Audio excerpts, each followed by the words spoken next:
हम लोग हिंदी साहित्य का इतिहास पढ़ रहे हैं। पिछली वीडियो में मैंने गज़ल पढ़ाया था आपको। गज़ल हिंदी साहित्य के अंतर्गत क्या स्थान रखती है, हिंदी गज़लकार, उर्दू गज़लकार, कैसे गज़ल का जन्म हुआ, ये सब कुछ हमने पढ़ा था पिछली वीडियो में। आपने नहीं देखा हो तो देख लें। आज हम लोग एक नया साहित्य शुरू करने जा रहे हैं, गद्य विधा, जिसका नाम है उपन्यास नोवेल। तो उपन्यास के विषय में पढ़ेंगे हम लोग। उपन्यास के अर्थ के बारे में जानेंगे, उपन्यास कितने भेद हैं, कितनी शैलियाँ हैं, इस सब कुछ जानेंगे। उपन्यास के साहित्य का विकास कैसे हुआ, कितने चरणों में हुआ, ये सारी बातें हम लोग जानेंगे। तो आइए बिना समय गवाए हम लोग शुरू करते हैं। तो सबसे पहले उपन्यास के अर्थ से शुरू करते हैं। तो उपन्यास दो शब्दों के योग से बना है, उप जोड़ न्यास। उप का अर्थ है समीप और न्यास का अर्थ है वस्तु, जिसका अर्थ हुआ समीप रखी गई वस्तु, अर्थात वह वस्तु या कृति जिसे पढ़कर ऐसा लगे कि जैसे यह तो हमारी ही है, या हमारे जीवन के हैं, या हमारे समीप के हैं। ये उपन्यास के अर्थ थे। अब जानेंगे उपन्यास की परिभाषाएं।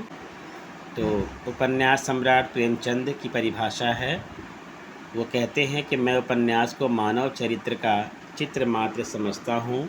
मानव चरित्र पर प्रकाश डालना और उसके रहस्यों को खोलना ही उपन्यास का मूल तत्व है। ये प्रेमचंद की परिभाषा है उपन्यास के लिए। वहीं बाबू श्याम सुंदर दास, उनका कहना है कि उपन्यास मनुष्य जीवन के वास्तविक जीवन की काल्पनिक कथा है। डॉक्टर भगीरथ मिश्र कहते हैं, युग की गतिशील पृष्ठभूमि पर सहज शैली में स्वाभाविक जीवन की एक पूर्ण व्यापक झांकी प्रस्तुत करने वाला गद्य काव्य उपन्यास कहलाता है। डॉक्टर देवी प्रसाद गुप्त कहते हैं, गद्य युग का महाकाव्य उपन्यास है। वहीं आचार्य नंद दुलारे वाजपेयी कहते हैं, उपन्यास से आजकल गद्यात्मक कृति का अर्थ लिया जाता है, पद्यबद्ध उपन्यास नहीं हुआ करते। हिंदी साहित्य के इतिहास के रचनाकार आचार्य रामचंद्र शुक्ल कहते हैं, उपन्यास व्यक्तिक दृष्टि से वास्तवाभास कल्पित कथा पात्रों को लेकर जीवन के एकांगी या बहुरंगी गतिशील यथार्थ को अंकित करने में, नित्य नवल रूप धारण करने में समर्थ, अपेक्षातया बड़े आकार का रोचक वर्णनात्मक गद्य रूप है। वहीं जैनेन्द्र कहते हैं, पीड़ा में परमात्मा बसता है, मेरे उपन्यास आत्मपीड़न के साधन हैं।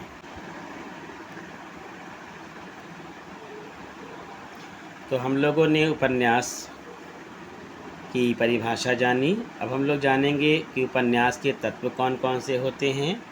तो उपन्यास के प्रमुखतः 6 तत्व माने जाते हैं। पहला है कथा वस्तु, दूसरा है चरित्र चित्रण, तीसरा है कथोपकथन अथवा संवाद, चौथा है भाषा शैली, फिर देशकाल और उद्देश्य। डॉक्टर गणपति चंद्र शुक्ल ने उपन्यास के तत्व में 7वां भेद भाव को माना है। तो ये उपन्यास के भेद हैं। अब हम लोग जानेंगे कि उपन्यास की शैलियाँ कौन कौन सी है।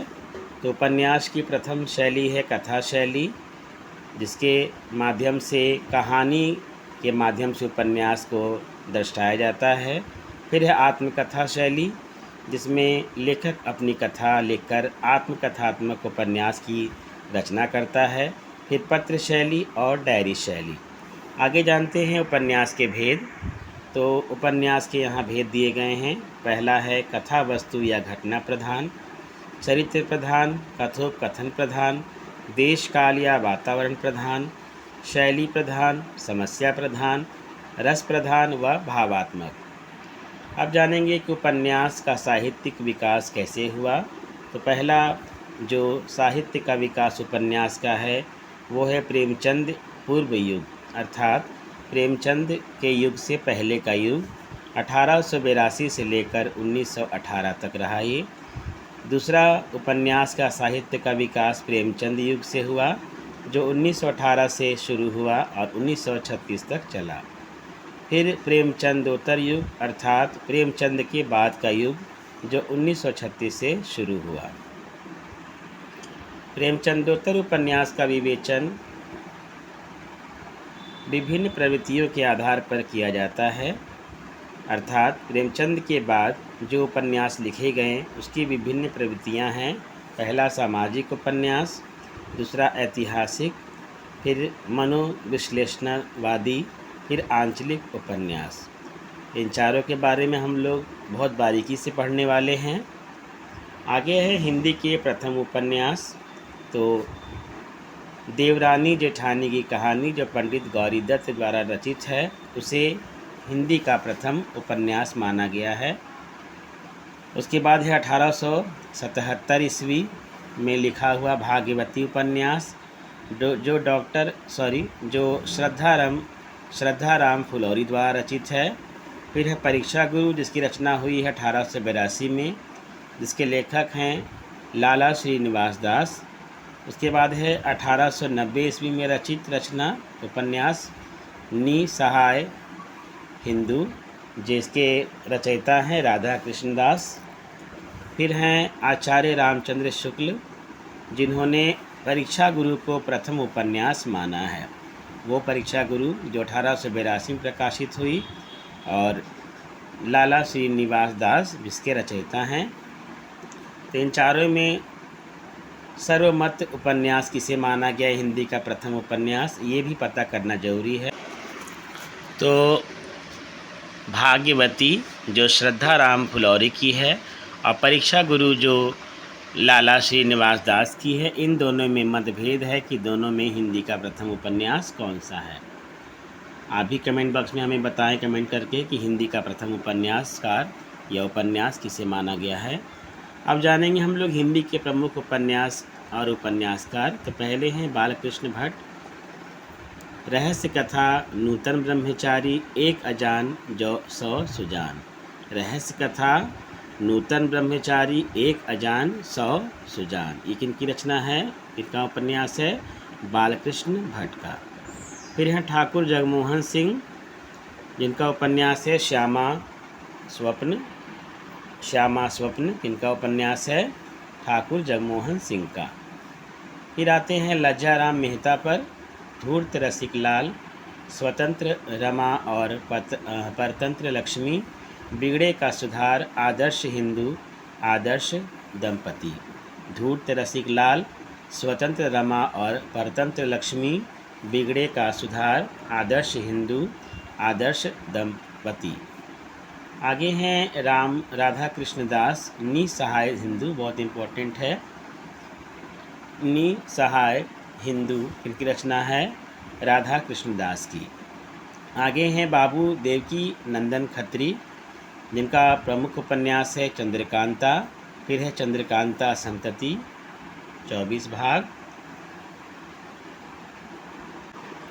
फिर है वीरेंद्र वीर, भूतनाथ, कुसुम कुमारी, नरेंद्र मोहिनी, काजर की कोठरी, कटोरा भर खून।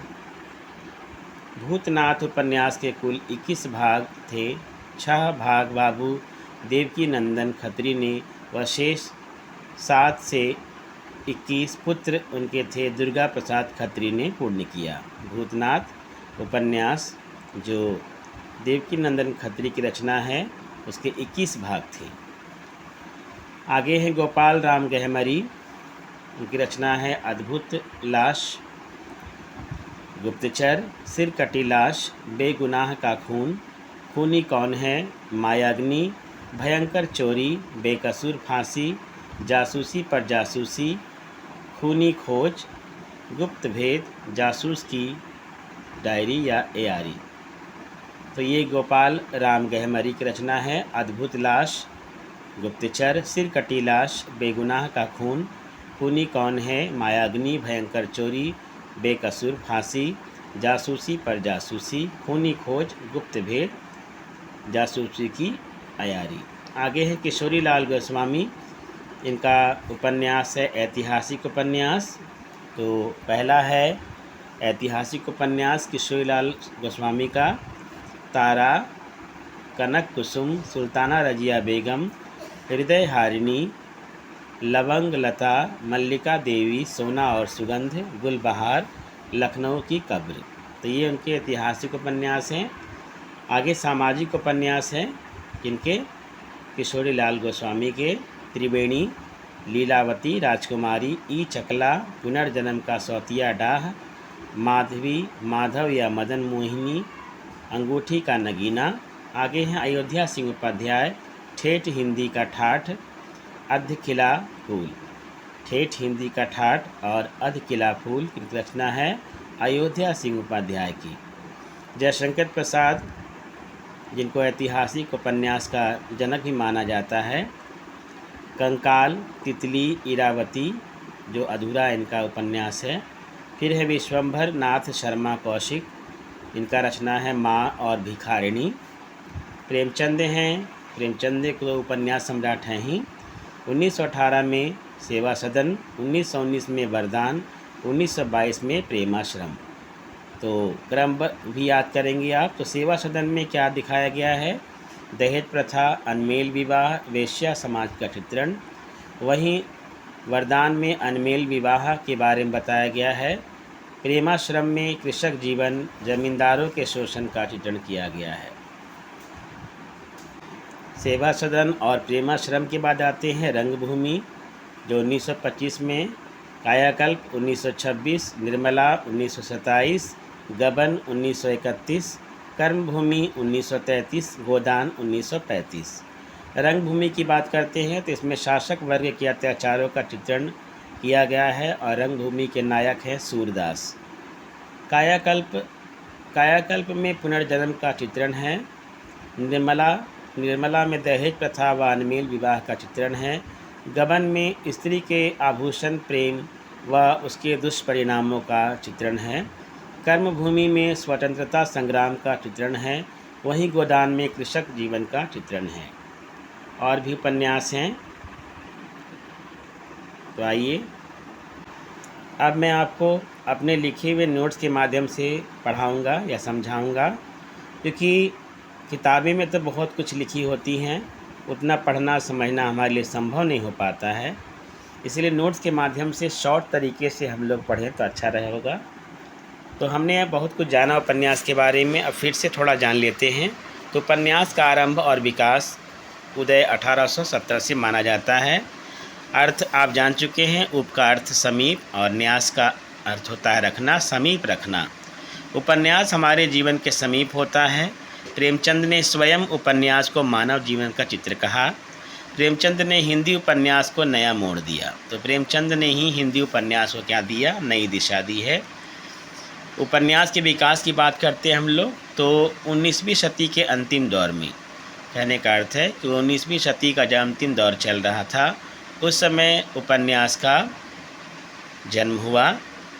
19वीं शती तक उपन्यास साहित्य पूरे यूरोप में समृद्ध हो गया। तो सबसे पहले उपन्यास कहाँ समृद्ध हुआ? यूरोप देश में। जो भारतीय भाषाएं अंग्रेज़ी के संपर्क में थीं, वहाँ इसका आरंभ हिंदी से पहले हो गया था। कहने का मतलब ये है कि हिंदी से पहले ही उपन्यास का जन्म हो चुका था। हिंदी उपन्यास से पहले ही जो भारतीय भाषाएं अंग्रेज़ी के संपर्क में थीं, मतलब जहाँ यूरोप की बात हम लोग कर रहे हैं, तो वो भारतीय भाषाएं जो अंग्रेज़ी के संपर्क में थीं, वहाँ उपन्यास का आरंभ हिंदी से पहले हो गया। दूसरी भाषा में बांग्ला और मराठी भाषाएं अंग्रेज़ी के संपर्क में थीं। तो कहने का ये अर्थ हुआ कि अंग्रेज़ी के संपर्क में कौन भाषाएं थीं? बांग्ला और मराठी। तो उपन्यास की रचना किस भाषा में की गई पहले? तो बांग्ला और मराठी में। बांग्ला में जो उपन्यासकार हैं वो कौन हैं? शरद चंद्र, बंकिम चंद्र चटर्जी, उसके बाद है रविन्द्रनाथ टैगोर। ये तीन हैं बांग्ला में रचना करने वाले। शरद चंद्र, बंकिम चंद्र चटर्जी, फिर हैं रविन्द्रनाथ टैगोर आदि ने हिंदी से पूर्व ही उपन्यास लेखन आरंभ कर दिया। तीनों ने जो है हिंदी उपन्यास के पहले ही लिखना शुरू कर दिया। यूरोप, इटली, इंग्लैंड में महत्वपूर्ण उपन्यास की रचना हुई। यूरोप, इटली, इंग्लैंड में महत्वपूर्ण उपन्यासों की रचना हुई। अंग्रेजी और बांग्ला उपन्यासों की लोकप्रियता से हिंदी साहित्य में इस विधा का श्री गणेश हुआ। कहने का अर्थ ये हुआ कि जब उपन्यास ने इन दोनों भाषाओं में यानी अंग्रेजी और बांग्ला में अपनी लोकप्रियता हासिल कर ली, तब जाकर हिंदी साहित्य में उपन्यास विधा शामिल हुई और इसका शुभारंभ हुआ। द्विवेदी जी कहते हैं कि उपन्यास के प्रचलन, विकास एवं सृजन का श्रेय पश्चिमी देशों के लेखकों को जाता है। सही बात है, क्योंकि अगर पश्चिम देशों में अगर उपन्यास का प्रचलन नहीं होता, उपन्यास विधा नहीं आई होती, या उसका विकास नहीं हुआ होता, या लोगों में प्रिय नहीं हुआ होता, तो शायद ही हमारे देश में उपन्यास विधा आ पाती। तो सबसे पहले हम लोग जानेंगे प्रथम उपन्यास कौन सा है। तो भाग्यवती 1877 और परीक्षा गुरु 1882। तो इन दोनों में कन्फ्यूज़न है कि इनमें कौन सा प्रथम उपन्यास है, आप हमें बताएं। ऐसे तो आपके जो हिंदी साहित्य के इतिहास के जो रचनाकार हैं रामचंद्र शुक्ल, उन्होंने परीक्षा गुरु को प्रथम उपन्यासकार या उपन्यास माना है, श्रीनिवास दास का जो लिखा हुआ है। लेकिन कहीं कहीं आपका भाग्यवती भी मिलता है। तो भाग्यवती जो 1877 में रची गई और जो रचनाकार हैं श्रद्धाराम फुलौरी, परीक्षा गुरु के रचनाकार हैं श्रीनिवास दास, इन दोनों को ही प्रथम उपन्यास माना जाता है। आचार्य रामचंद्र शुक्ल हिंदी का विकास पुस्तक में श्रीनिवास दास के परीक्षा गुरु को हिंदी का प्रथम तथा भाग्यवती को दूसरा उपन्यास मानते हैं। उपन्यास के विकास क्रम को 4 वर्गों में बांटा गया है। पहले हम लोगों ने बात की है ऐसे, लेकिन यहाँ थोड़ा डीपली हम लोग पढ़ेंगे। तो पहला जो वर्ग है वो है प्रेमचंद पूर्व युग का उपन्यास। मैंने बता दिया है आपको, जो 1850 से 1915 तक चली, या 1916 भी समझ सकते हैं। फिर प्रेमचंद युग का उपन्यास, जहाँ प्रेमचंद ने रचनाएं की 1916 से 1936। फिर उसके बाद है प्रेमचंदोत्तर युग का उपन्यास साहित्य 1936 से 1960। समकालीन उपन्यास साहित्य 1960 के बाद का उपन्यास समकालीन साहित्य के उपन्यास साहित्य के अंतर्गत आता है। तब हम लोग पढ़ेंगे पहला जो आपका चरण था उपन्यास का, जो वर्ग था प्रेमचंद पूर्व युग का उपन्यास साहित्य। तो प्रेमचंद के आने से पहले या लिखने से पहले किस तरह के उपन्यास लिखे जाते थे, कौन कौन लेखक थे, ये हम लोग जानेंगे। तो प्रेमचंद युग का साहित्य, उपन्यास साहित्य, प्रवृत्तियाँ कैसी थीं। तो प्रेमचंद पूर्व युग के उपन्यास की प्रवृत्तियाँ थीं उपदेशात्मक, जिसमें सुधारवादी विचारधारा का वर्णन मिलता था। और दूसरी जो प्रवृत्ति थी वो थी मनोरंजनात्मक, जहाँ पर लोगों को मनोरंजन मिलता था। तो ये 2 प्रवृत्तियाँ थीं प्रेमचंद पूर्व युग के उपन्यास की। पहला उपदेशात्मक यानी सुधारवादी, और दूसरा मनोरंजनात्मक। इसमें इस युग में कौन कौन से उपन्यास के वर्ग थे, यानी उपन्यासों के प्रकार कौन कौन से थे इस युग में, प्रेमचंद पूर्व युग के उपन्यास की बात कर रहे हैं। तो पहला वर्ग था तिलिस्मी अय्यारी उपन्यास, दूसरा था जासूसी उपन्यास, तीसरा था ऐतिहासिक उपन्यास, चौथा था सामाजिक उपन्यास। तो इन वर्गों के उपन्यासों की रचनाएं हुई हैं प्रेमचंद पूर्व युग के उपन्यास में। पहला तिलिस्मी, दूसरा जासूसी, तीसरा ऐतिहासिक, या इसको उपदेशात्मक भी कह सकते हैं, और चौथा है सामाजिक उपन्यास। तब इसको हम लोग बारी बारी से पढ़ेंगे प्रेमचंद पूर्व उपन्यास के बारे में। तो पहला आपका है तिलिस्म अय्यारी उपन्यास। तो इसमें जादू टोना से संबंधित जो है विषय दिए गए हैं। तो इसके जो पहले लेखक हैं तिलिस्मी अय्यारी उपन्यास, जो प्रेमचंद पूर्व युगीन उपन्यास के अंतर्गत आता है। पहले लेखक है देवकी नंदन वर्मा, और इनकी प्रमुख जो रचना है चंद्रकांता है, चंद्रकांता संतति है, भूतनाथ है, काजल की कोठरी है। और मैंने बताया था आपको कि भूतनाथ जो है वो कितने भागों में रची गई। आगे है प्रेमचंद युगीन उपन्यास की बात, प्रेमचंद पूर्व युगीन उपन्यास में तिलिस्मी अय्यारी उपन्यास के अंतर्गत आते हैं जासूसी उपन्यास। तो जासूसी उपन्यास में कौन आते हैं, जासूसी उपन्यास किसे कहते हैं? तो घटना प्रधान हत्या, लावारिस लाश की खोजबीन, मतलब जहाँ पर जासूसी की जाए, जहाँ घटनाएं हों, हत्याओं की घटनाएं, लावारिस लाश की खोजबीन हो। तो इसके पहले लेखक हैं आपके बाबू गोपाल गहमरी। ठीक है, बाबू गोपाल गहमरी जो हैं वो जासूसी उपन्यास के पहले रचनाकार हैं। और आर्थर कॉनन डॉयल है ना, ये एक अंग्रेजी उपन्यासकार का नाम है, जिससे हमारे बाबू गोपाल गहमरी क्या थे, बहुत प्रभावित थे। तो बाबू गोपाल गहमरी की रचना है अद्भुत लाश, सरकटी लाश, जासूस की भूल, जासूस पर जासूस। तो ये बाबू गोपाल बाबू गोपाल गहमरी की जासूसी उपन्यास है। और ऊपर हम लोगों ने तिलिस्मी अय्यारी उपन्यास के बारे में जाना, जिसके लेखक कौन है? देवकीनंदन वर्मा।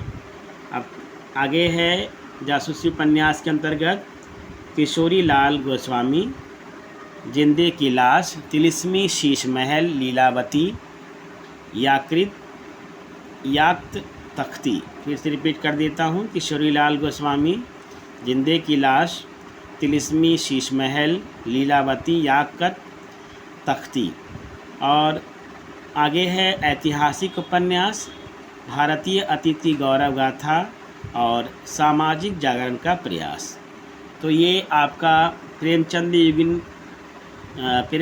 पूर्व युगीन जो उपन्यास का जो भाग है, यानी भेद है, जिसका तीसरा भेद है ऐतिहासिक उपन्यास।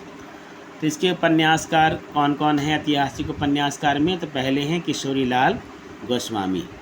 तो ऐतिहासिक उपन्यास में भारतीय अतिथि गौरव गाथा का वर्णन किया गया है, सामाजिक जागरण का प्रयास किया गया है, समाज को जगाने का प्रयास किया गया है। किशोरी लाल गोस्वामी का रचना है सुल्तान रजिया बेगम व रंग महल में हलाहल, मल्लिका देवी या बंग सरोजनी, फिर लखनऊ की कब्र या शाही महल सरा। तो ये किशोरी लाल गोस्वामी की ऐतिहासिक उपन्यास है।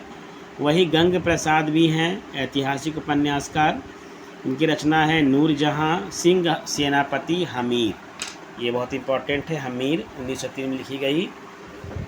नूरजहाँ सिंह सेनापति हमीर जो गंग प्रसाद की रचना है। फिर है चौथा भाग आपका प्रेमचंद पूर्व युगीन उपन्यास में सामाजिक उपन्यास। इसमें क्या था? नैतिकता तथा उद्देश्य परक की झलक। ठीक है, जिसमें नैतिकता दिखाई गई और उपन्यास के उद्देश्य को वर्णित किया गया। तो इसमें पहले रचनाकार हैं लज्जराम शर्मा। इनकी रचना है आदर्श दंपति, बिगड़े का सुधार अथवा सती सुखदेवी, आदर्श हिंदू। फिर से रिपीट कर देता हूँ, आदर्श दंपति, बिगड़े का सुधार अथवा सती सुखदेवी, आदर्श हिंदू।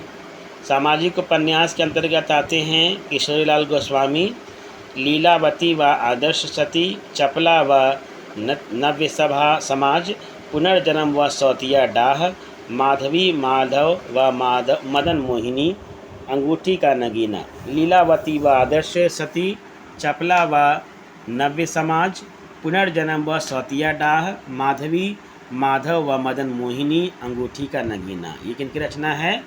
किशोरी लाल गोस्वामी की सामाजिक उपन्यास के अंतर्गत आती है। फिर है अयोध्या सिंह उपाध्याय, अधकिला फूल, ठेठ हिंदी का ठाठ। तो ये भी सामाजिक उपन्यास के अंतर्गत आते हैं। फिर है ठाकुर जगमोहन सिंह, श्यामा स्वप्न, ठाकुर जगमोहन सिंह, श्यामा स्वप्न। तो ये आपके जो थे उपन्यास जो भी थे अभी, ये सब के सब यहाँ थे, किसके थे? प्रेमचंद युगीन उपन्यास के अंतर्गत आते हैं। देखिए यहाँ से स्टार्ट होता है, यहाँ से पहले से। तो प्रेमचंद पूर्व युग का उपन्यास, अब हम लोग पढ़ेंगे प्रेमचंद युग का उपन्यास। तो ये प्रेमचंद पूर्व युग का उपन्यास है। फिर से देख लें आप इसको, ताकि देखिए बार बार पढ़ने से ही दिमाग में जाता है, वरना नहीं जाएगा, गायब हो जाएगा। अब कुछ एक्स्ट्रा बातें हम लोग देख लेते हैं। प्रेमचंद पूर्व उपन्यासों में भारतीय तथा पश्चिमी सभ्यता संस्कृति को आमने सामने रखकर भारतीय संस्कृति को स्वर्णिम पक्षों को उद्घाटित किया गया। मतलब यहाँ प्रेमचंद पूर्व उपन्यासों में भारतीय संस्कृति के साथ साथ पश्चिमी सभ्यता संस्कृति को भी दिखाया गया है। और इस तरीके से भारतीय संस्कृति को स्वर्णिम पक्षों को प्रकट किया गया है। और क्या है, हिंदू जाति की नैतिकता, भारतीय नारीत्व के मूल्यों को बचाने के साथ पश्चिमी अंधा युगनुकरण के दुष्परिणाम को उभारने का प्रयास भी उन उपन्यासों में किया गया है। तो प्रेमचंद पूर्व युग के उपन्यास की विशेषता पढ़ रहे हैं हम लोग कि हिंदू जाति की नैतिकता को बचाने का प्रयास, भारतीय नारीत्व के मूल्यों को बचाने का प्रयास, और उसके साथ साथ पश्चिमी सभ्यता के जो अंधा युग अनुकरण की हम मतलब अंधे होकर हम लोग जो अनुकरण कर रहे थे, उसके दुष्परिणामों को प्रकट करने का प्रयास किया गया है इन उपन्यासों के माध्यम से। इस युग के उपन्यास मुख्यतः सुधारवादी एवं उपदेशात्मक वृत्ति के थे। इस युग के प्रेमचंद पूर्व युग के उपन्यास कैसे थे? सुधारवादी और उपदेशात्मक, जिनका उद्देश्य मनोरंजन करना भी था। साथ ही प्रेमचंद युगीन उपन्यासों के लिए इस युग के उपन्यासों ने पृष्ठभूमि तैयार कर दी, क्योंकि प्रेमचंद पूर्व युग के बाद प्रेमचंद युग आया, प्रेमचंद युग का उपन्यास आया। ठीक है, तो पूर्व प्रेमचंद युगीन उपन्यासों ने प्रेमचंद युगीन उपन्यासों के लिए एक पृष्ठभूमि, एक ज़मीन तैयार कर दी। अब हम लोग पढ़ेंगे प्रेमचंद युगीन उपन्यास, हिंदी उपन्यास। इसकी विशेषताएं क्या क्या रही, क्योंकि कई बार MCQs में क्वेश्चन पूछे जाते हैं। तो इसमें अधिकतर आपको जो उपन्यास मिलेंगे वो प्रेमचंद जी के द्वारा मिलेंगे, कि प्रेमचंद को उपन्यास सम्राट भी कहा गया है।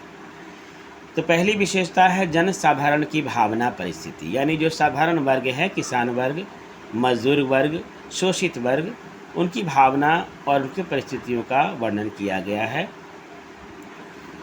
और उनकी समस्याओं का भी वर्णन किया गया है। समाज में नारी जीवन की यंत्रणा, नारी का जीवन कैसा होता है, उसे कौन कौन सी समस्याएं, यंत्रणाएं झेलनी पड़ती हैं। बेमेल विवाह, जैसे निर्मला जो आपका उपन्यास है, उसमें एक नवयुवती की शादी जो है, विवाह जो है एक वृद्ध व्यक्ति से हो जाता है। तो किस तरह से मनोवैज्ञानिक उपन्यास के माध्यम से उन्होंने बेमेल विवाह का वर्णन किया है। प्रदर्शन प्रियता, और लोगों को जो प्रदर्शन प्रिय जो व्यवहार पसंद आता है, चाहे उसके लिए वो किसी हद तक जा सकते हैं, उसके बारे में भी प्रेमचंद युगीन उपन्यासों में वर्णित किया गया है। शोषण और जाति पाति, यानी गरीबों का, मजदूरों का, स्त्रियों का जो शोषण और जाति पाति की जो परंपरा है, तुच्छ भावना की जो परंपराएं हैं, छुआछूत, इसको भी प्रेमचंद युगीन उपन्यासों में दर्शाया गया है। छुआछूत की घृणित परंपरा है ना, आप जब पढ़ेंगे इसमें आपका ठाकुर का कुआं है एक, और बहुत सारी रचनाएं हैं, आप पढ़ेंगे, गोदान पढ़ेंगे तो वहाँ ये सब दिखाया गया है। बेमेल विवाह से उत्पन्न विधवा जीवन व वेश्यावृत्ति का वर्णन, तो वेश्यावृत्ति का भी दिखाया गया वर्णन, विधवा जीवन का ही वर्णन दिखाया गया है, जो कहाँ से उत्पन्न हुआ है, बेमेल विवाह से उत्पन्न हुआ है। अब हम लोग प्रेमचंद के प्रमुख उपन्यास के बारे में जानेंगे, क्योंकि प्रेमचंद युगीन उपन्यास में प्रेमचंद की अगर बात नहीं की जाए तो फिर बेकार है। तो पहला उनका उपन्यास है सेवा सदन, जो 1918 में प्रकाशित हुआ है ना, और इसको पहले लिखा गया था बाज़ारे हुस्न के नाम से। ठीक है ना, इस उपन्यास को पहले बाज़ारे हुस्न के नाम से लिखा गया था, किसको? सेवा सदन को। ठीक है, लेकिन बाद में इससे का नाम बदल के क्या रख दिया गया? सेवा सदन। बाज़ारे हुस्न को सेवा सदन के नाम से अनुवादित किया गया। तो इसकी विशेषता क्या है या विषय कौन कौन से रहे सेवा सदन में? तो विवाह से जुड़ी समस्या, जैसे दहेज प्रथा, कुलीनता, यानी कुलीन मतलब छोटी जाति, बड़ी जाति का प्रश्न, पत्नी का स्थान क्या होना चाहिए, सम्मान कैसा होना चाहिए, ये सारी बातें सेवा सदन में मिलती हैं। दूसरी रचना है, दूसरा उपन्यास है प्रेमाश्रम। तो पहले ये प्रकाशित हुई थी गोशीय आफियत के नाम से, है ना, गोशीय आफियत के नाम से, लेकिन बाद में अनुवादित हुई प्रेमाश्रम के नाम से। 1922 में प्रकाशित हुई है। इसमें क्या क्या समस्याएं हैं, क्या विशेषताएं हैं? विधवा विवाह, ठीक है ना, विधवा विवाह और कृषक जीवन की समस्या को दिखाया गया इसमें। आगे है आपका रंगभूमि, जो 1925 में प्रकाशित हुई और जो पहले चौगाने हस्ती के नाम से प्रकाशित हुई थी, बाद में इसे अनुवादित किया गया रंगभूमि के नाम से। ये सब बहुत इम्पोर्टेंट है। तो इसमें क्या क्या दिखाया गया है? भारतीय जीवन का रंगमंच, कि भारत का जीवन कैसा है, और इसके नायक कौन है? सूरदास। ये पहले बताया मैंने आपको। तो इसमें पहला आपका विशेषता है औद्योगिक और कृषि जीवन की तुलना। दूसरा है पूंजी केंद्रीयकरण का विरोध। तीसरा है औद्योगिक सभ्यता का विरोध। चौथा है अंग्रेज़ी साम्राज्यवाद की नकली और थोथी आदर्शवादिता का चित्रण रंगभूमि में। आगे है कायाकल्प, जो 1926 में प्रकाशित हुई, जो पुनर्जन्म से संबंधित थी। फिर निर्मला, जो 1927 में प्रकाशित हुई, जो मनोवैज्ञानिक उपन्यास के अंतर्गत आता है। इसमें जो विशेषता रही, किशोर मन की भावुकता को दिखाया गया है निर्मला के माध्यम से। एक लड़की का नाम है। फिर है अधेड़ मन की भोग विलासिता, जो निर्मला का जो पति रहता है। उसके बाद दहेज प्रथा दिखाया गया है, बेमेल विवाह दिखाया गया है। तो ये एक मनोवैज्ञानिक उपन्यास है प्रेमचंद का। आगे है गबन, 1931 में रचित पारिवारिक जीवन का मनोवैज्ञानिक चित्रण है इसमें। और इसमें नारी की आभूषण प्रियता पर वर्णन किया गया है और पुरुषों का आत्म प्रदर्शन भी दिखाया गया है। अगला उपन्यास है कर्मभूमि, जो 1932 में प्रकाशित हुई और इसमें दिखाया गया है सामाजिक धार्मिक समस्या को। फिर है गोदान, जो 1936 में प्रकाशित हुई। इसमें ग्रामीण कृषक जीवन का चित्रण किया गया है और ये गोदान प्रौढ़तम उपन्यासों में एक माना गया है। आगे अंतिम उपन्यास आपका है मंगलसूत्र, जो अपूर्ण है, यानी जो पूरा नहीं हो पाया। तो ये हम लोगों ने बात की आपकी प्रेमचंद आपका युगीन उपन्यास की। अब हम लोग जानेंगे कि प्रेमचंद के युग में कौन कौन से ऐसे उपन्यासकार थे जो उपन्यास लिख रहे थे। तो सबसे पहले उपन्यास युगीन समकालीन उपन्यासकार, प्रेमचंद युगीन समकालीन उपन्यासकार और उनके उपन्यास। तो पहले उपन्यासकार हैं आपके जयशंकर प्रसाद, जिनका उपन्यास है कंकाल, तितली, इरावती, जो अधूरा है, ठीक है ना। तो कंकाल में व्यक्ति की स्वतंत्रता पर विषय पर आपको वर्णन किया गया है। तितली में प्रेम का स्वरूप और ग्रामीण समस्या को दिखाया गया है। आगे दूसरे उपन्यासकार हैं प्रेमचंद युगीन उपन्यासकार विश्वंभर नाथ शर्मा कौशिक। इनकी रचना है भिखारिणी और दूसरी है माँ। तो भिखारिणी में अंतरजातीय विवाह की समस्या को दिखाया गया है। माँ में बालक के सर्वांगीण विकास में माँ की ममता और त्याग और विवेकपूर्ण देखभाल का वर्णन किया गया है। वहीं आचार्य चतुरसेन शास्त्री ने कौन कौन से उपन्यास लिखे? वैशाली की नगरवधू, सोना और खून, सोमनाथ, वयम रक्षामः, जो मौलिक उपन्यास के अंतर्गत आता है। वैशाली के नगरवधू में वासुदेव, महावीर स्वामी, गौतम बुद्ध, ये आपको पात्र मिलेंगे वैशाली की नगरवधू में। और इनके चरित्रों को उभारा गया है, वसुदेव का चरित्र, महावीर स्वामी का और गौतम बुद्ध का। सोना और खून में सिपाही विद्रोह से भारतीय इतिहास का विशाल अंश दिखाया गया है। सोमनाथ में ऐतिहासिक कथा का वर्णन है। वहीं वयम रक्षामः, जो मौलिक उपन्यास है, इसमें प्राचीन युग की पृष्ठभूमि तैयार की गई है। आगे है प्रताप नारायण मिश्र, जो एक आदर्शवादी उपन्यासकार हैं। उनकी जो रचना है विदा, विजय, विकास, विसर्जन और वेदना, ये सामाजिक उपन्यास हैं, ठीक है ना। पहली उपन्यास विदा है, फिर विजय, फिर विकास, फिर विसर्जन, फिर वेदना। उसके बाद है बेकरी का मज़ार, जो ऐतिहासिक उपन्यास है, जो प्रताप नारायण मिश्र की रचना है। फिर है पांडे शर्मा, चंद हसीनों के खतूत, घंटा, दिल्ली का दलाल, शराबी, कड़ी में कोयला, फागुन के 4 दिन, जीजी, ठीक है। तो ये उनके उपन्यास हैं पांडे शर्मा उग्र के। चंद हसीनों के खतूत, घंटा, दिल्ली का दलाल, शराबी, कड़ी में कोयला, फागुन के 4 दिन, जीजी। और इनके उपन्यासों में सामाजिक समस्या, सभ्य समाज की भीतरी दुर्बलता, अनीति, घृणित प्रवृत्ति का वर्णन किया गया है। आगे आते हैं हम लोग वृंदावन लाल शर्मा पर, जो प्रेमचंद युगीन उपन्यासकार हैं। ये एक ऐतिहासिक उपन्यासकार हैं। इनकी रचना है गढ़ कुंठार, विराट की पद्मिनी, झांसी की रानी, मृगनयनी, टूटे काटे, माधोजी सिंधिया, जो ऐतिहासिक उपन्यास है। जितने भी उपन्यास का नाम लिया मैंने सब ऐतिहासिक हैं। और संगम लगन, प्रत्यागत, कुंडली चक्र, ये सामाजिक उपन्यास हैं। फिर से रिपीट कर देता हूँ, वृंदावन लाल शर्मा जो ऐतिहासिक उपन्यासकार हैं, इनका ऐतिहासिक उपन्यास है गढ़ कुंठार, विराट की पद्मिनी, झांसी की रानी, मृगनयनी, टूटे काटे, माधोजी सिंधिया। और सामाजिक उपन्यास है संगम लगन, प्रत्यागत, कुंडली चक्र। आगे हैं सूर्यकांत त्रिपाठी निराला, ये भी प्रेमचंद युगीन उपन्यासकार हैं। इनकी रचना है अप्सरा, अलका, निरुपमा, प्रभावती। ठीक है, अप्सरा, अलका, निरुपमा, प्रभावती। तो अप्सरा में भावुकता, काव्यात्मकता का समावेश है। किसमें? केवल अप्सरा की बात करते हैं हम लोग। भावुकता, काव्यात्मकता का समावेश है।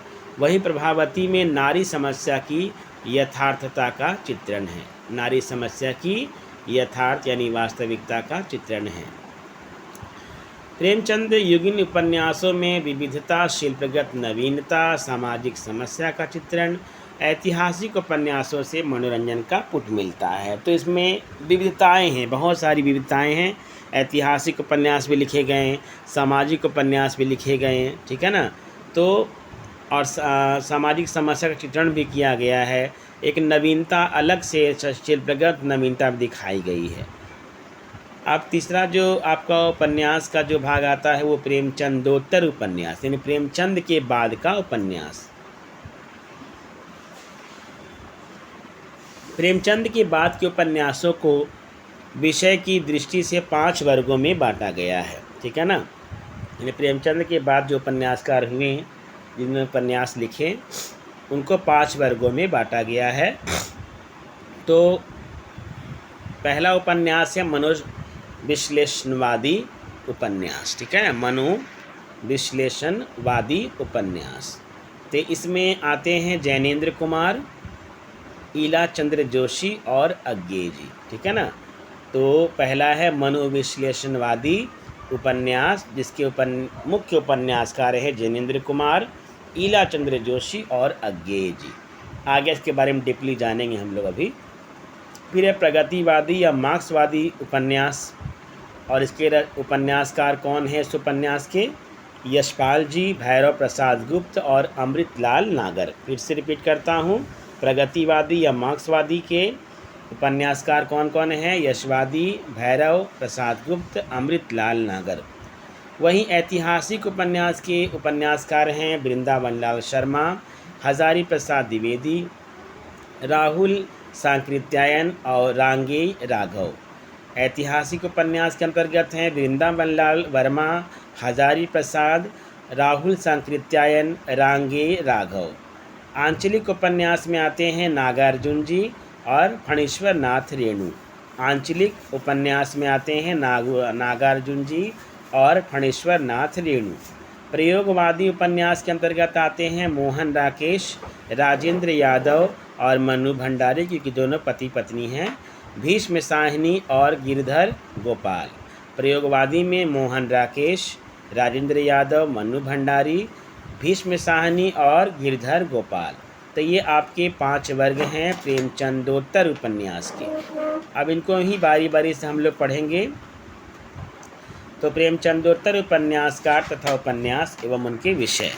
तो पहला आपका उपन्यास है मनोविश्लेषणवादी उपन्यास या उपन्यासकार। अब जानते हैं इसका हम लोग अर्थ पहले कि मनोविश्लेषणवादी का क्या अर्थ है।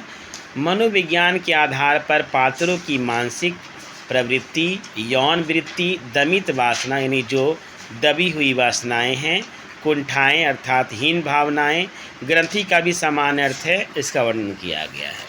तो मनोविश्लेषणवादी उपन्यास में इनका वर्णन है मनोविज्ञान के आधार पर पात्रों की, यानी जिन पात्रों की बात उपन्यास में की गई है, उन पात्रों की मानसिक प्रवृत्ति यानी मानसिक सोच की, यौन वृत्ति यानी आदतों की, दमित वासनाओं की यानी दबी हुई भावनाओं की, कुंठा ग्रंथियों का वर्णन है, यानी हीन भावनाओं का वर्णन है। और इस के अंतर्गत पहले उपन्यासकार आते हैं जैनेंद्र कुमार, ठीक है, जो एक मनोविश्लेषणवादी उपन्यासकार हैं और ये नायिका प्रधान उपन्यासकार हैं, क्योंकि इन्होंने अपने उपन्यासों में नायिका को प्रधानता दी है। तो पहला उपन्यास है परख, फिर है सुनीता, त्यागपत्र, कल्याणी, सुखदा, वितर्त, व्यतीत, जयवर्धन। फिर से रिपीट कर देता हूँ। जैनेंद्र कुमार जो नायिका प्रधान उपन्यासकार हैं, उनका उपन्यास है मनोविश्लेषणवादी उपन्यास परख, सुनीता, त्यागपत्र, कल्याणी, सुखदा, वितर्त, व्यतीत, जयवर्धन, जिसमें परख, सुनीता और त्यागपत्र ये बहुत इम्पॉर्टेंट है। आगे हैं इला चंद्र जोशी जी, जो भी मनोविश्लेषणवादी उपन्यासकार हैं। इनका रचना है लज्जा, सन्यासी, पर्दे की रानी, प्रेत और छाया, निर्वासित, मुक्ति पथ, जिप्सी, सुबह के भूले जहाज का पंछी। Repeat again. लज्जा, सन्यासी, पर्दे की रानी, प्रेत और छाया, निर्वासित, मुक्ति पथ, जिप्सी, सुबह के भूले जहाज का पंछी। ये इला चंद्र जोशी का उपन्यास है। आगे हैं अज्ञेय जी, बहुत इम्पॉर्टेंट है ये। शेखर एक जीवनी, नदी के द्वीप, अपने अपने अजनबी। तो अज्ञेय हो गए इला चंद्र जोशी और जैनेंद्र, ये आपके मनोविश्लेषणवादी उपन्यासकार हैं, बहुत इम्पॉर्टेंट है, इनसे प्रश्न बनना ही बनना है, ठीक है। तो अज्ञेय जी की रचना है शेखर एक जीवनी, नदी के द्वीप, अपने अपने अजनबी। आगे आते हैं हम लोग प्रगतिवादी उपन्यासकार की ओर। प्रगतिवादी उपन्यास को मार्क्सवादी उपन्यास भी कहा गया है, और इसका अर्थ क्या है ये जानते हैं हम लोग। वर्तमान पूंजीवादी सभ्यता के दोष, शोषक वर्गों के अत्याचार, आर्थिक विषमता के दुष्परिणाम, शोषित वर्ग की दयनीय स्थिति का वर्णन किया गया है, किसमें? प्रगतिवादी उपन्यास में। और इसके अंतर्गत आते हैं पहले उपन्यासकार यशपाल जी। इनका उपन्यास है, बहुत इम्पॉर्टेंट है, झूठा सच और दादा कामरेड। झूठा सच जो 1960 में लिखी गई, और इसमें भारत विभाजन की घटना का वर्णन है, जो बहुत इम्पॉर्टेंट है, अनेकों परीक्षाओं में क्वेश्चन पूछा गया है। दादा कामरेड, इसमें राजनीतिक आंदोलन तथा नेताओं का चरित्र भी दिया गया है। तो झूठा सच जिसमें भारत विभाजन की घटना का वर्णन है, फिर दादा कामरेड जो राजनीतिक आंदोलन तथा नेताओं के चरित्र से जुड़ा हुआ है। वहीं आपके आते हैं प्रगतिवादी उपन्यासकार में दूसरे उपन्यासकार भैरव प्रसाद गुप्त। इनका है मशाल, गंगा मैया, सती मैया का चौरा। फिर रिपीट कर देता हूँ।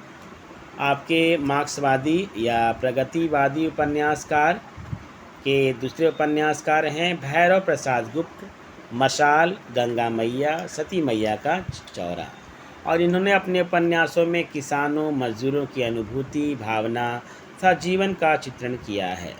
आगे आते हैं मार्क्सवादी विचारधारा के उपन्यासकार अमृतलाल नागर। अमृतलाल नागर, सेठ बंकिमल। आगे हैं अमृत और विष, बूंद और समुद्र, शतरंज के मोहरे, सुहाग के नुपुर, मानस का हंस, जो तुलसी के जीवन पर लिखा गया है, तुलसी की जीवनी है मानस का हंस। खंजन नयन जो सूरदास की जीवनी है, कई बार पूछा गया है ये। तो अमृतलाल नागर की रचना है सेठ बंकिमल, अमृत और विष, बूंद और समुद्र, शतरंज के मोहरे, सुहाग के नुपुर, मानस का हंस, जो तुलसीदास की जीवनी पर आधारित है। वही खंजन नयन सूरदास की जीवनी पर आधारित है। तो हम लोगों ने बात की अभी आपको मार्क्सवादी अर्थात प्रगतिवादी उपन्यासकारों की। आते हैं हम लोग आगे अब ऐतिहासिक उपन्यास और उपन्यासकार के साथ। तो इनमें पहले हैं वृंदावन लाल शर्मा, विराट की पद्मिनी, झांसी की रानी, कचनार, मृगनयनी, अहिल्याबाई, माधवजी सिंधिया। वृंदावन लाल शर्मा, विराट की पद्मिनी, झांसी की रानी, कचनार, मृगनयनी, अहिल्याबाई, माधवजी सिंधिया। हजारी प्रसाद द्विवेदी भी आपके आते हैं ऐतिहासिक उपन्यासकार में। इनका रचना है बाणभट्ट की आत्मकथा चारु चंद्रलेख। इसमें इन्होंने 6ठी से 7वीं शती में पतोन्मुखी भारत की सभ्यता संस्कृति का चित्रण किया है। ठीक है ना। इन्होंने शती यानी कौन सी शती, 6ठी से 7वीं शती में पतोन्मुखी यानी जो भारत पतन के रास्ते पे जा रहा था उस भारत की सभ्यता और संस्कृति का चित्रण किया है। उसके बाद आपके ऐतिहासिक उपन्यासकार के अंतर्गत आते हैं तीसरे राहुल सांकृत्यायन।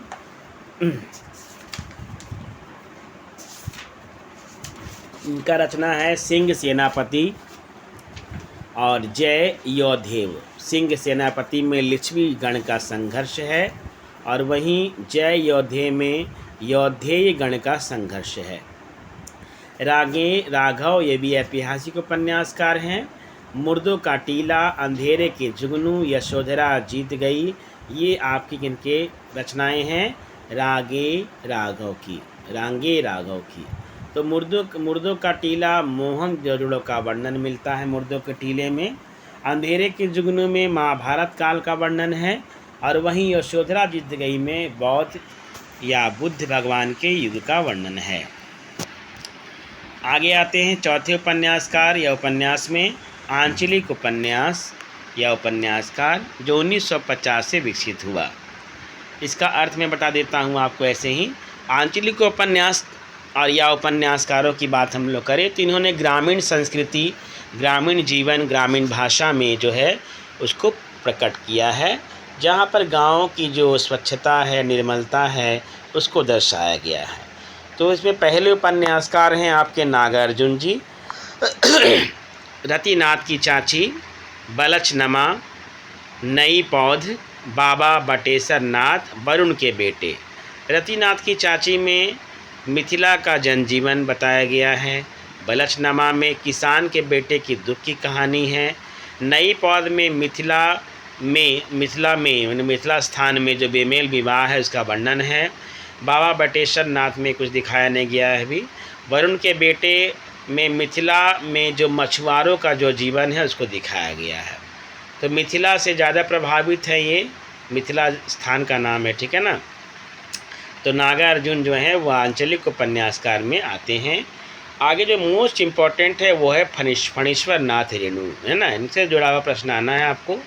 इनका पहला उपन्यास है मैला आंचल, फिर है परती परिकथा, अंत नए बंदोबस्त, भूमिदान, मैला आंचल और परती परिकथा। ठीक है ना। तो ये दो उनके आंचलिक उपन्यास हैं। तो मैला आंचल में दिखाया गया है किसान जमींदार के संघर्ष को और राजनीतिक आंदोलन को। मैला आंचल में क्या दिखाया गया है, किसान और जमींदार के संघर्ष को और राजनीतिक आंदोलन को। परती परिकथा में जमींदारी प्रथा का वर्णन है और अंत उसको दिखाया गया है नए बंदोबस्त के बारे में, भूमिदान, ग्रामीण नेताओं के अभ्युदय के बारे में, नेताओं का स्वार्थ दिखाया गया है, राजनीतिक पार्टियों की धांधली का वर्णन किया गया है। किसमें, परती परिकथा में। आगे आते हैं प्रयोगवादी उपन्यास, है ना। इसको नवीन धारा भी कह सकते हैं, उपन्यासों की नवीन धारा। कौन सी उपन्यास, प्रयोगवादी उपन्यास। इसका अर्थ क्या है देखते हैं हम लोग। मानव औद्योगिकीकरण, बदलता परिवेश, भ्रष्टाचार, कुंठा, तनाव, महानगरीय जीवन का वर्णन, अकेलापन, असुरक्षा की भावना से त्रस्तता का वर्णन। तो ये इनके अर्थ हैं जिनमें मानव के औद्योगिकीकरण के पीछे दौड़ने को दिखाया गया है, जहाँ उद्योग के पीछे समाज भाग रहा है, परिवेश बदल रहा है, भ्रष्टाचार है, जहाँ लोग कुंठित है यानी हीन भावना से ग्रस्त हैं, तनाव के माहौल में रह रहे हैं, और महानगरीय जीवन दिखाया गया है जहाँ लोग बिल्कुल अकेलेपन में जी रहे हैं और लोग असुरक्षित भी हो गए हैं।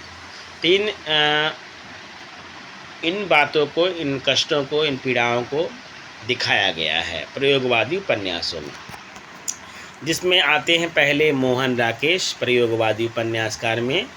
अंधेरे बंद कमरे ना आने वाला कल, अंधेरे बंद कमरे ना आने वाला कल है मोहन राकेश की। वही राजेंद्र यादव और मनु भंडारी, ठीक है ना, क्योंकि ये दोनों पति पत्नी हैं। तो 1 इंच मुस्कान प्रेम की ट्रेजेडी, तो ये 1 इंच मुस्कान जो है ये दोनों ने मिलकर लिखी है। किन्होंने? राजेंद्र यादव ने या मनु भंडारी ने। वहीं आपका बंटी जो लिखा है वो मनु भंडारी ने लिखा है, ठीक है ना।